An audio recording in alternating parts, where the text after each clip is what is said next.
Hello everybody and welcome to today's video. I get to talk about a JRPG today, Tales of Arise.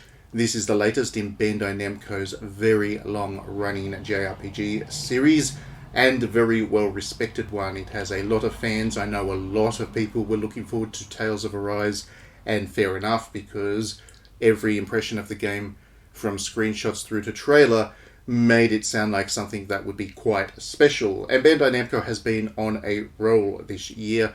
Scarlet Nexus, which was released earlier in the year, was an excellent action RPG in itself. So there has been a lot of interest and excitement for this game. This is only a first impressions. I've only had hands-on time with the demo. I certainly haven't had access to the whole game, and I have not played it much. I've only put in about an hour or so of play so far. What I can say on those very early first impressions is that I am absolutely terrible at the game, and that's pretty much the extent of my experience so far. I've really struggled to get my head around the combat system. But that's not the game's fault, that's on me. I've never quite understood the Tales series. And again, that's not on the games themselves, that's on some kind of mental block that I have that prevents me from really engaging with these games in the way that they're meant to. I certainly can't play them on the higher difficulty setting, and while I'm by no means bad at action RPGs, I had no trouble with Dark Souls. Scarlet Nexus itself I was perfectly fine with. I've been able to work my way through Nier Automata, Nioh. I'm quite comfortable with the difficult games in this genre.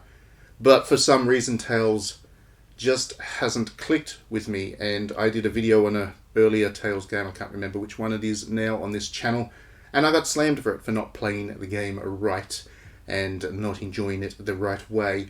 So yeah, this is a series that I have struggled with, but I do enjoy them, and the reason I enjoy them more so with the later games, because there has been a greater focus put on the story, is that story. I really enjoy the way that these Tales games tell their stories.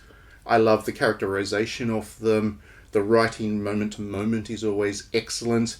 The overarching narratives themselves can be a little bit kind of generic JRPG, but there's nothing wrong with that either. We all love the genre, that's why we play it, and sometimes it is nice to have a traditional story to go with the efforts to modernize the genre that a lot of developers, including Bandai Namco, throw in there from time to time. So the overarching story is nice, but it's really the characterization and the moment-to-moment storytelling that is always so special about these Tales games. And from my first impressions, Tales of Arise does that as well. So, for example, if you've ever played a Tales game, then you would know that there's an awful lot of little character interactions that get scattered into the thing. And usually they're optional. You actually have to press a button to pull the character interactions up and then watch the little cutscene. But those interactions are a chance to get to know the characters outside of the plot itself. Often they're talking about things that have nothing to do with the immediate matters at hand. It's just a chance for the characters to banter with one another and bounce off one another's personalities and so on and so forth. A lot of JRPGs don't do it anywhere near as well as Tales of Arise does. In fact, it's probably the greatest quality about the Tales series as storytelling experiences, especially the earlier ones that had very thin kind of overarching narratives, is the way that these character interactions occur. Tales of Arise does it really, really nicely. For the most part with the Tales series, when you have these character interactions, it's little profile boxes that appear on the screen and just kind of talk back and forth with very visual novel style and very simple.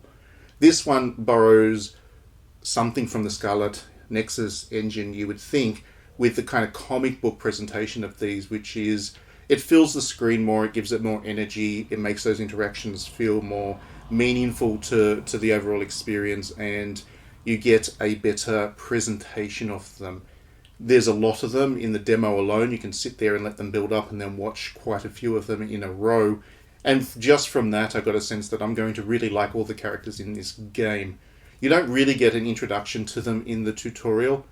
It drops you into the action at around level 25 or so, and you already have a fully formed party. You can pick which character is the character that you control, but they don't go to any efforts to kind of explain who each character is. But by watching those little interactions, you do get a sense of their personalities.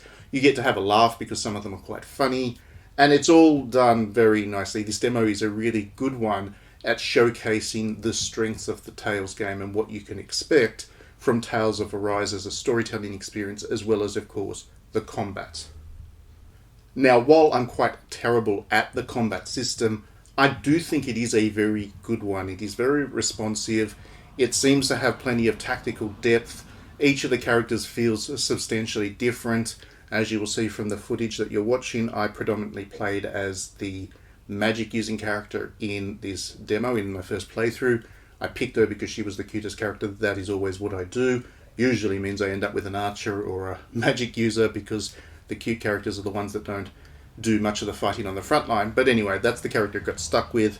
And she feels very responsive. She's got a good range of spells to use. You've got this ability to build them up, so you can press and hold a button and then tap another button to cancel it, which then stores that spell. Then you can build up that spell again to power them up by kind of casting them together. It's not a complex system to understand once you start to play. It does mean that you need to be a bit patient because you'll need to spend the time to build up the attacks.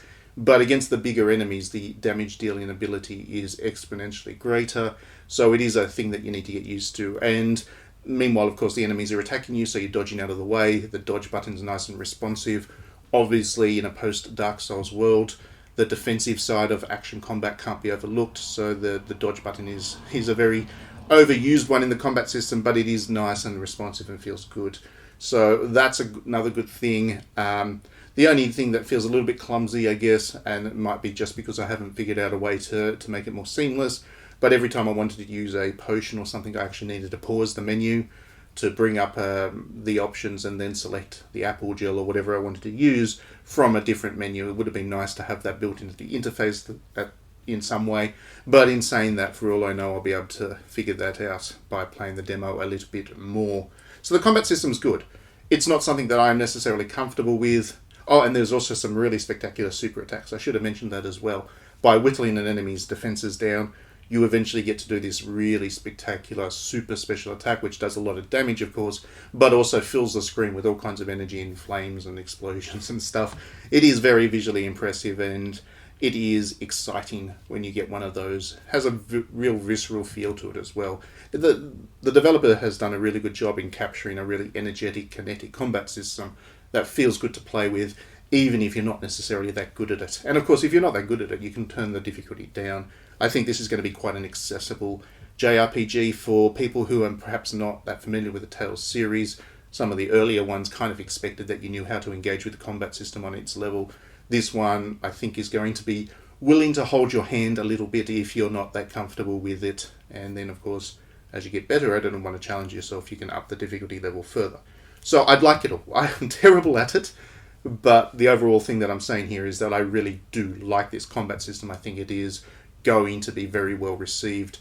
There are changes to it compared to the earlier Tales games, and of course Tales veterans being in love with this system that they've been playing for a long time were a little bit concerned about that.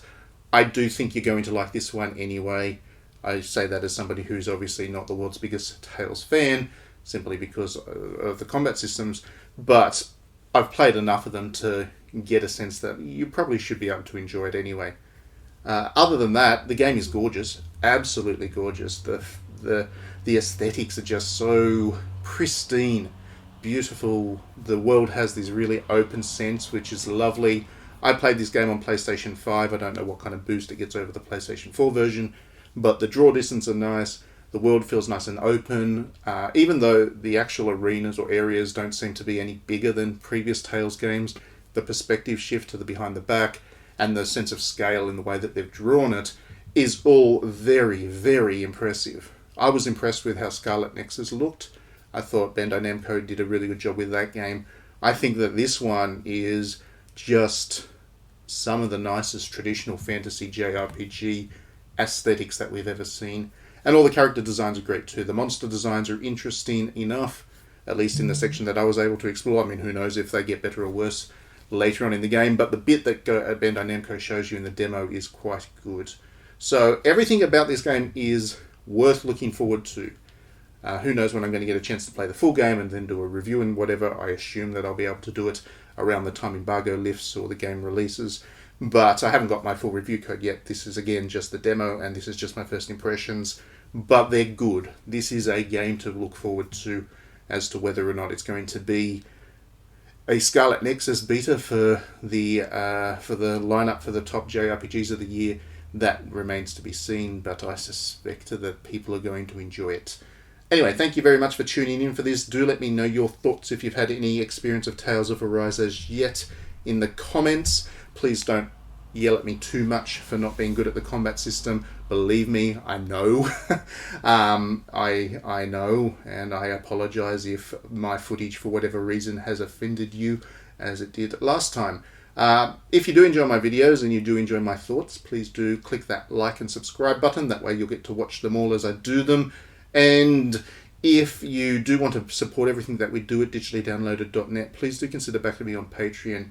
You can do so from just $1 a month, and in doing so, you are supporting this YouTube channel, the digitallydownloaded.net website, where I do 15 plus articles a week, and also a digital magazine that I publish each month for Patreon backers. That is a 48-page magazine which goes in depth into Japanese art and culture, not just video games, but also film, literature, history, all that good stuff. Helps to explain the context behind the video games that you love so much, and it is very Japan-focused. So if you're into your Japanese games, please do consider backing me on Patreon, because you will find a friend in me. Anyway, once again, that's enough. Thank you very much for tuning in. We will see you at the next video.